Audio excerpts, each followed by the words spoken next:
Boa noite à banca.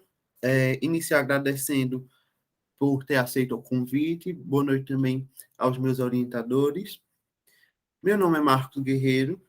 Estou sendo orientado pela professora Roberta Dias e pelo professor Iron Lira. E o tema do meu trabalho é sobre como, através do desenvolvimento de alguns saberes e habilidades, podemos fornecer subsídios para a superação das fake news, em especial as atreladas às ciências, que foram o objeto de estudo do meu trabalho. A minha pesquisa se justifica pela urgente necessidade de encontrarmos meios de combater as fake news, em virtude do caráter até mesmo letal que estas podem assumir. E partiu da seguinte problemática: quais questões precisam ser estimuladas ou desenvolvidas para propiciar um maior acesso e confiabilidade ao conhecimento científico à sociedade, e que, ademais, se contrapõem às fake news veiculadas nas principais mídias, contribuindo, assim, para o seu enfrentamento. Dessa forma, o objetivo geral da minha pesquisa é analisar saberes e habilidades a serem desenvolvidos, que, apresentando prerrogativas, princípios e orientações acerca de ciências, possam ser estimulados para o trabalho de enfrentamento à fake news, propiciando conhecimento mais acessível e confiável aos cidadãos negros, e que se contrapõe às fake news atreladas às ciências veiculadas nas mídias sociais. Para tanto, a primeira sessão da minha pesquisa foi feita para nos levar a entender o que leva as fake news a serem tão críveis. Na segunda sessão, buscou-se trazer sugestões para a aproximação entre comunidade científica e sociedade. Já a terceira sessão buscou nos fazer refletir sobre qual o papel da educação nesse cenário de superação de fake news. Foi partido da hipótese de que o pensamento científico, que é crítico, inquisitor e reflexivo, estimulado pela educação e pela comunidade científica, tem potencial em contribuir para o desenvolvimento de questões efetivas para o enfrentamento de fake news. O trabalho em conjunto dessas duas instâncias irá assegurar uma maior orientação junto à sociedade e permitirá que se diferencie o que é fato e o que é opinião, mais claramente, à luz do conhecimento científico, desestabilizando assim a propagação de fake news. Foi realizada, então, uma pesquisa de natureza básica, de caráter exploratório, com abordagem qualitativa por meio de procedimento de pesquisa bibliográfica. Algumas das questões que nortearam o desenvolvimento da minha pesquisa foram: o que leva um fake news a serem tão críveis? Por que é preferível acreditar em fake news à ciência? De que forma o conhecimento científico deveria ser apresentado para ser mais acessível? Qual o papel da divulgação científica nesse cenário? Importantes autores foram encontrados na literatura que permitiram o desenvolvimento da minha pesquisa, dentre os quais eu destaco alguns. Miguel Nicoleles, com sua perspectiva sobre como a neurociência atua na credibilização das fake news. Paulo Freire, com sua concepção de educação emancipadora. Albert Medran e Catarine Wiener, com suas contribuições acerca do espaço da internet para o enfrentamento às fake news. Carlos Orsi e sua visão sobre como o jornalismo pode contribuir para a desconstrução de fake news. Ali Parrizet, com suas contribuições sobre o desenvolvimento, sobre como a ampliação do efeito bolha contribui com essa dinâmica, e Victoria Prego, que trouxe sugestões para a popularização dos serviços de fact-checking. Adentrando nos resultados de discussões encontrados, os resultados, as discussões acerca da primeira sessão foram trazidas para esse trabalho porque, tendo em vista a necessidade de satisfazer o primeiro tópico dos objetivos específicos. Então, inicialmente, foi visto que as fake news são, sobretudo, um fenômeno da comunicação. Sendo assim, foi possível depreender como elas carregam um elevado potencial em se alastrarem rapidamente. Os aplicativos de troca de mensagem potencializam essa velocidade e evidenciam ainda mais a necessidade de pensarmos em estratégias eficientes para sua prevenção enfrentamento. Ao longo do trabalho, foi buscado por diferentes áreas do conhecimento que pudessem contribuir com o desenvolvimento dessa pesquisa. Sendo assim, foram encontradas 3 áreas que forneceram subsídios para o seu desenvolvimento: a neurociência, a filosofia e a sociologia. Essa é considerada uma discussão importante porque quem pretende combater um determinado fenômeno é importante conhecer o que sustenta o seu embasamento. Então, abordando a temática pela ótica da neurociência, através do neurocientista Miguel Nicoleles, foi possível visualizar como o apelo emocional tem um impacto direto na sua credibilização, sendo isso até mesmo um dos seus principais pilares de sustentação. Diante de situações em que geram sobrecarga emocional elevada, o indivíduo tende à fragilidade. E é justamente esse o espaço que as fake news encontram para o seu desenvolvimento, propondo soluções rápidas e simples diante de situações complexas. A pandemia que estamos enfrentando permite que nós visualizemos essa discussão na prática, né, por meio de vídeos amplamente divulgados e compartilhados através de aplicativos de troca de mensagens. Podemos encontrar receitas caseiras, com ingredientes que são facilmente encontrados em casas, que prometem a cura e a prevenção contra o novo coronavírus. E esse é um exemplo sobre como as fake news podem assumir um caráter letal.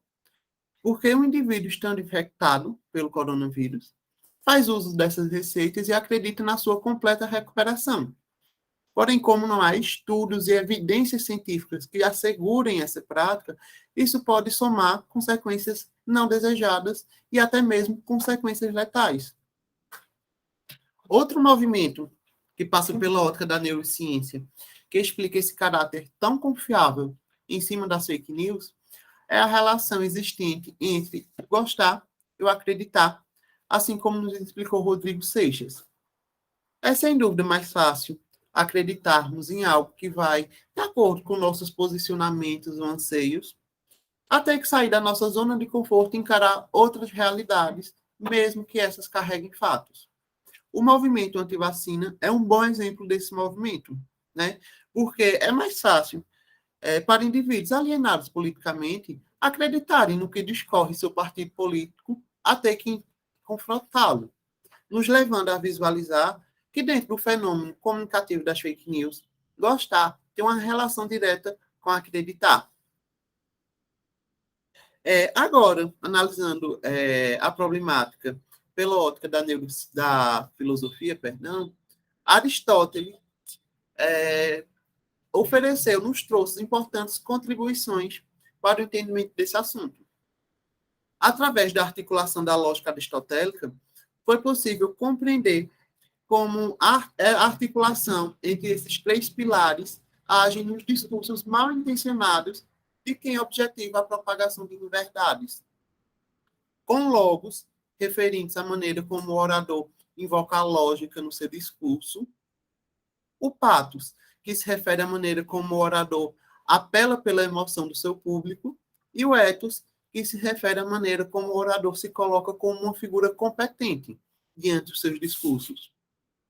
Então, dessa forma, analisando a problemática através da filosofia, foi possível concluir que as fake news encontram sucesso na sua credibilização porque sua estruturação é arquitetada de modo coerente e não ao acaso, evidenciando sua intencionalidade em instaurar em verdade. E, por fim, através de um ponto de vista da sociologia, através dos trabalhos de Elie Parizet, foi compreendido como ampliação, como desenvolvimento do filtro bolha, causa um distanciamento nas relações humanas que não compartilham os mesmos posicionamentos em comum, dificultando até mesmo impossibilitando o diálogo com o diferente, formando barreiras para conversações, o que configura de tal forma mais um terreno fértil para o desenvolvimento e para a propagação desenfreada de fake news. Então, ao fim das discussões da primeira sessão, foi possível concluir que as fake news encontram sucesso porque estão alicerçadas por um conjunto de premissas que são explicadas por diferentes áreas do conhecimento, sendo os principais motivos pela tendência a acreditarmos em soluções rápidas e fáceis diante de situações estressantes, pela relação existente entre o gostar e o acreditar dentro do fenômeno comunicativo das fake news, pela intencionalidade, que é muito bem construída através da utilização da lógica aristotélica, e pela ampliação do efeito do filtro bolha, que intensifica ainda mais essa dinâmica. A reflexão da segunda sessão ponderou sobre meios de aproximação entre comunidade científica e sociedade. Então, essa é considerada uma discussão importante porque é considerado valioso o suporte e a orientação que pode ser dada pela comunidade científica perante a sociedade. E também é considerado que quanto mais distante estiverem essas duas esferas, maiores são as chances da sociedade se deixar ser conduzida por fake news. Então, para dar início às discussões sobre essa temática, inicialmente foram encontrados os trabalhos de Guedes e de Mello, que tratam sobre como ainda hoje o acesso à ciência se dá de modo elitista, segundo aos autores, principalmente por dois motivos. Pela linguagem altamente academicista, utilizada em trabalhos de cunho científico, que não conseguem efetivar uma comunicação com todas as camadas sociais, e pelo seu meio de circulação está muito elitista ainda, né? Está somente em ambientes especializados. Sendo assim, foi visualizado como uma atividade jornalística, pode ser utilizado como esteio para comunicar ciência à sociedade e contribuir para a aproximação entre esses dois setores. Um exemplo desse movimento é a cobertura sobre a pandemia do novo coronavírus. As atividades jornalísticas desempenhadas durante esse momento podem ser consideradas ações de divulgação científica à medida que orienta a sociedade sobre como se proteger, sobre índices de contágio, sobre andamento e desenvolvimento das vacinações. Então, são assuntos de extrema importância para esse momento. Então, sendo assim, é possível visualizar como a mídia, através de atividades jornalísticas, da atividade jornalística, pode oferecer subsídios para a aproximação de comunidade científica e sociedade através do desenvolvimento de trabalhos de orientação social. Os serviços de fact-checking são visualizados como esse meio de desenvolvimento de orientação social. No entanto, ainda passam pela problemática que tange sua falta de popularização. Sobre isso, foram encontrados trabalhos de Vitória Prego, que sugerem, para a popularização dos serviços de fact-checking, a sua incorporação por grandes companhias digitais, como o Google e o Facebook. Então, refletindo sobre as sugestões trazidas por Vitória Prego, é considerado que pode ser uma ação que pode contribuir com a popularização dos serviços de fact-checking. Porque esses serviços estando disponíveis no Facebook, por exemplo, seria uma porta de entrada para a sociedade, porque facilitaria o seu acesso, ao invés desse acesso estar restrito somente em meios de circulação especializada. Então, os serviços de fact-checking são tidos como promissores porque se utilizam de uma linguagem popular, de fácil compreensão. Assim como nos refletiu Anthony Gold, quem pretende se comunicar com a sociedade precisa fazer uso de uma linguagem inclusiva para ser mais ouvido, sendo isso até mesmo pré-requisito para a construção de uma boa comunicação. Sendo assim, nesse ponto do trabalho, é possível apontar que a popularização dos serviços de fact-checking, que se utilizando de uma linguagem inclusiva, serviriam como esteios para a aproximação entre comunidade científica e sociedade. No entanto, apesar de reconhecer essa potencialidade, não podemos esperar que as grandes companhias digitais acordem para esse momento, porque as fake news exigem meios para o seu enfrentamento e prevenção no agora. Sendo assim, foi visto no marketing uma oportunidade para essa aproximação no agora.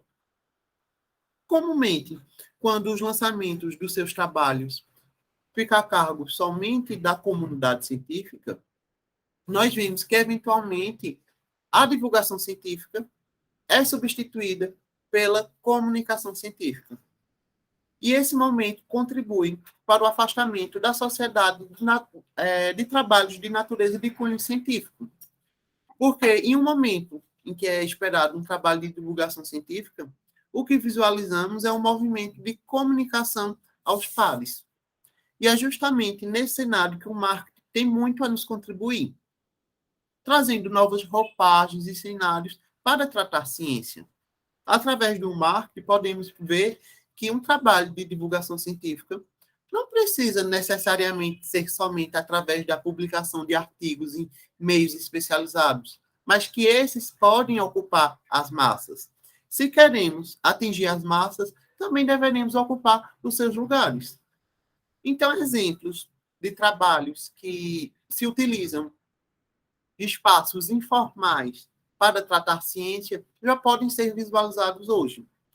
E os números de seguidores e inscritos alcançados por esses perfis e canais só provam que, de fato, popularizar a ciência nos traz muitos benefícios.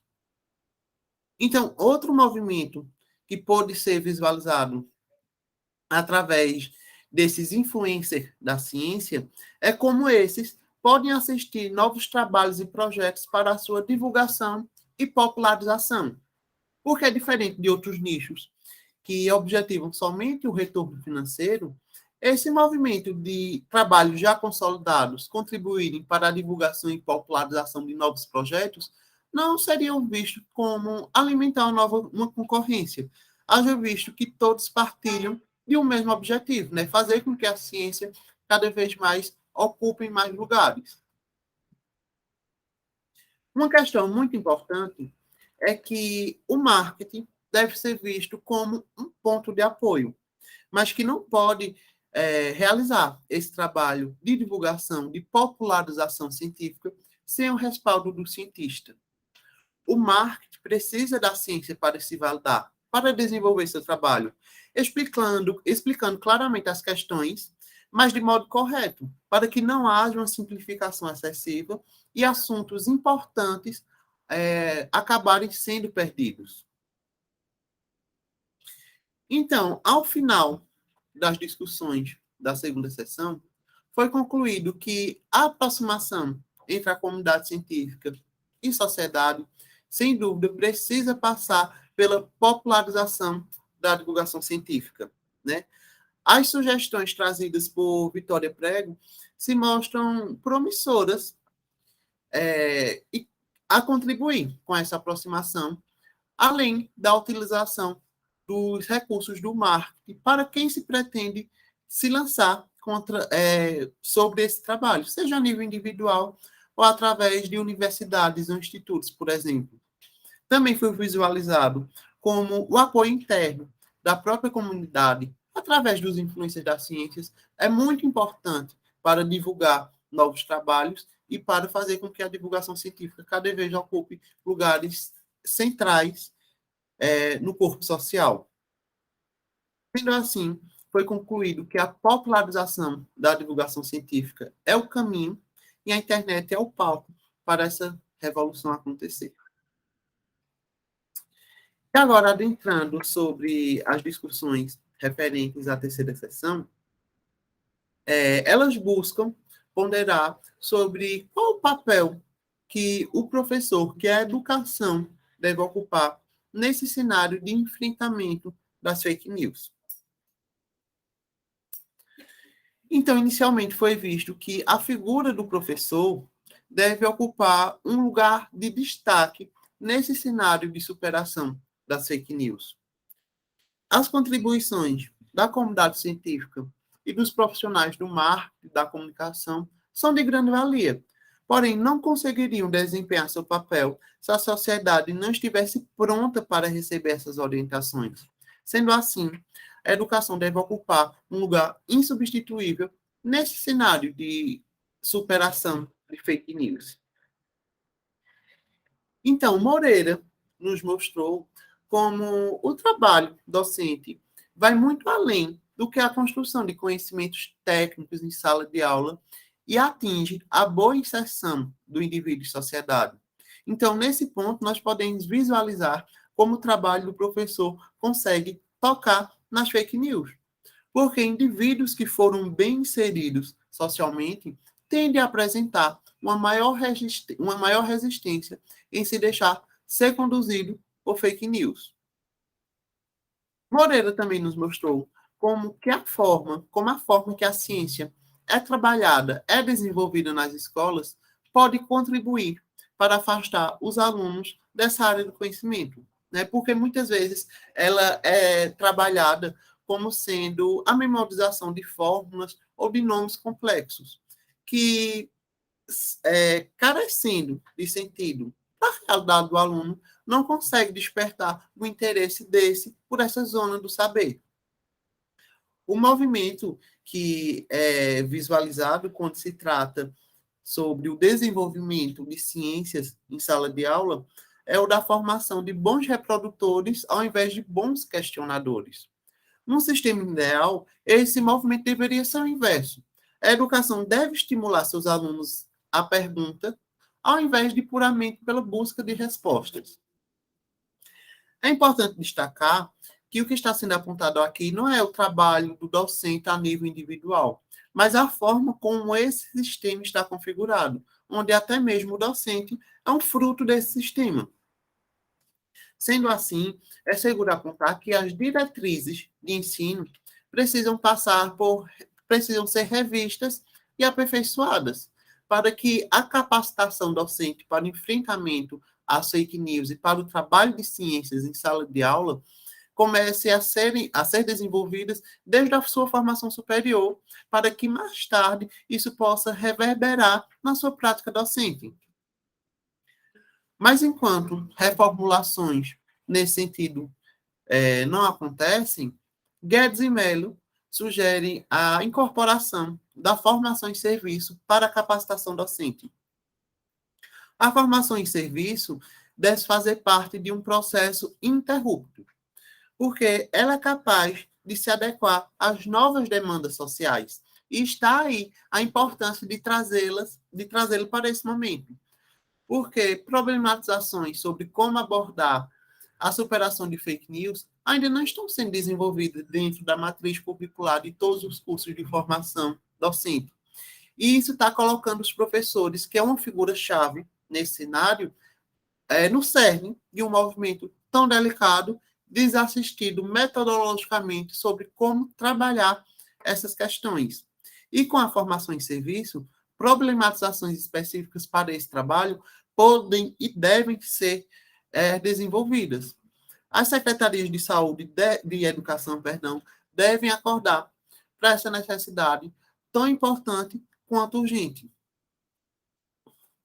Refletindo sobre quais as habilidades precisam ser desenvolvidas através da formação em serviço para a capacitação docente no enfrentamento às fake news, foram encontrados os trabalhos de Soares, que tratam sobre o letramento científico, midiático e informacional. É esse o caminho, de fato, que a atividade docente deve percorrer para a construção de indivíduos críticos e bem inseridos socialmente. O desdobramento dialógico desses letramentos em sala de aula se mostram promissores porque eles apontam para o desenvolvimento e para a construção do pensamento crítico. Então, outra questão que coloca a educação no centro desse cenário é porque ela consegue acessar a sociedade de forma massiva. E desde que desenvolvendo seu papel de fato de forma eficiente, porque ela consegue alcançar lugares que dificilmente outras instâncias conseguiriam alcançar.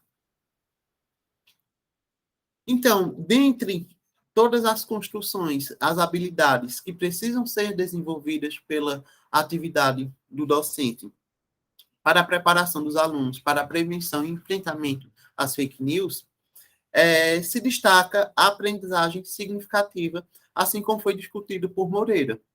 Né? A aprendizagem significativa é capaz de ressignificar o conteúdo construído em sala de aula, o mostrando né, como ser aplicado no dia a dia do aluno. Né? O aluno consegue visualizar o que foi construído em sala de aula no seu dia a dia. E é nesse ponto que a aprendizagem significativa consegue se diferenciar da aprendizagem mecânica. É na aprendizagem significativa que a prática docente deve culminar seus esforços para a preparação da sociedade, para o enfrentamento e a prevenção das fake news. Então, além dessas construções em sala de aula, né, através das habilidades discutidas até aqui, outra questão que precisa ser muito bem desenvolvida é conduzir os alunos para que esses possam diferenciar o que é um senso comum e o que é um conhecimento científico, principalmente fora dos limites escolares. Então, no campo teórico dessa temática, Fonseca nos ajudou a diferenciar essas duas esferas do conhecimento. Para o autor, o senso comum está ligado à necessidade de resolução de uma problemática de forma imediata, que é construído de modo acrítico, dialógico e cultural. Já o conhecimento científico, esse deriva de hipóteses, de teoria, né, onde a comprovação onde a comprovação é essencial para a sua natureza. No entanto, uma esfera do conhecimento não deve ser vista como superior à outra, quando tende a acontecer quando o conhecimento científico é tido como incontestável, quando, na verdade, o conhecimento científico precisa ser contestado. Sem contestações na ciência, não há avanço. Ambas as esferas do conhecimento são importantes e são úteis. A problemática surge quando uma é trazida no lugar da outra. Então, ao fim das discussões da terceira sessão, foi possível concluir que a educação pode contribuir grandemente para a superação das fake news atreladas às ciências, através do desenvolvimento dos letramentos científico, midiático e informacional, além do desenvolvimento do pensamento crítico e da aprendizagem significativa. Então, como produto da minha pesquisa, foi elaborada um roteiro de sequências didáticas que pudesse ser adaptado pelas disciplinas de ciências em geral para a preparação de indivíduos para a prevenção e o enfrentamento às fake news. Então, foram pensados em contextos gerais para que pudessem ser trabalhados conteúdos diversos que pudessem contribuir para a mobilização do desenvolvimento de habilidades relacionadas à criticidade, através do letramento científico, midiático informacional e do pensamento crítico. Então, ela foi pensada para ser desenvolvida em 6 momentos, onde é composta por 5 aulas e uma atividade extra-classe. Então, ela pode ser acessada mais detalhadamente das páginas 70 à página 73 do trabalho. Chegando nas considerações finais, durante o desenvolvimento dessa pesquisa, foi identificado como era urgente a necessidade de encontrarmos meios para combater e prevenir a proliferação de notícias falsas, em especial as atreladas às ciências, em virtude do caráter até mesmo letal que elas podem assumir. Por esse motivo, foi considerado importante compreender, pesquisar sobre o embasamento das fake news, para entender como essas conseguem se edificar tão bem e como elas conseguem envolver tão convenientemente o corpo social. Sendo assim, o objetivo geral dessa pesquisa foi analisar saberes e habilidades que, a serem desenvolvidas, poderiam contribuir com o enfrentamento às fake news. Sendo assim, o trabalho conseguiu mostrar que, através da educação e da comunidade científica, podemos fornecer subsídios para a superação das fake news. Então, é concluído que o objetivo geral dessa pesquisa pôde ser atendido. O primeiro objetivo específico tratava sobre o porquê da credibilidade das fake news. Ele foi considerado que também foi atendido, uma vez que foi possível, através de 3 abordagens distintas, identificar pontos que influenciavam diretamente nessa dinâmica. Então, também foi considerado que o primeiro objetivo específico da minha pesquisa pôde ser atendido. Já o segundo objetivo específico tratava sobre meditar sugestões para aproximação entre comunidade científica e sociedade. Essa meta também é considerada que foi atendida, uma vez que foi possível identificar problemáticas que dificultavam esse processo, como a linguagem altamente academicista e os meios de circulação muito elitistas. Então, foi possível identificar estas problemáticas e propor soluções para a sua superação. Também, por esse motivo, é considerado que o segundo objetivo pode ser atendido. Então, durante o desenvolvimento da minha pesquisa, foi verificado que, de fato, o pensamento científico tem um papel fundamental para a desconstrução das fake news atreladas às ciências, e como esse pode ser construído através da educação e ser continuado através da comunidade científica. Então, através dos debates levantados pelos resultados de discussões, nesse momento pode se verificar que a hipótese inicial trazida pelo trabalho foi, de fato, confirmada. Também foi considerado que foi possível fornecer apontamentos para a resolução da problemática com questões que tangem o desenvolvimento, a construção dos letramentos científico, midiático, informacional, do pensamento crítico e da aprendizagem significativa pela educação e pelo estreitamento entre comunidade científica e sociedade, com questões que tangem a abrangência da popularização da divulgação científica. Então, diante a metodologia proposta, percebe-se que o trabalho poderia ter sido realizado de uma maneira mais ampla na sua pesquisa bibliográfica para analisar de maneira qualitativa os impactos da popularização da divulgação científica através dos recursos do marketing para a construção de conteúdos de cunho científico em espaços não formais. Mas, devido à limitação de trabalhos abordando essa temática, não foi possível realizar esse estudo, ficando aqui a sugestão para que pesquisas futuras possam dar continuidade com a pesquisa aqui presente. Então, dessa forma, eu encerro a minha apresentação.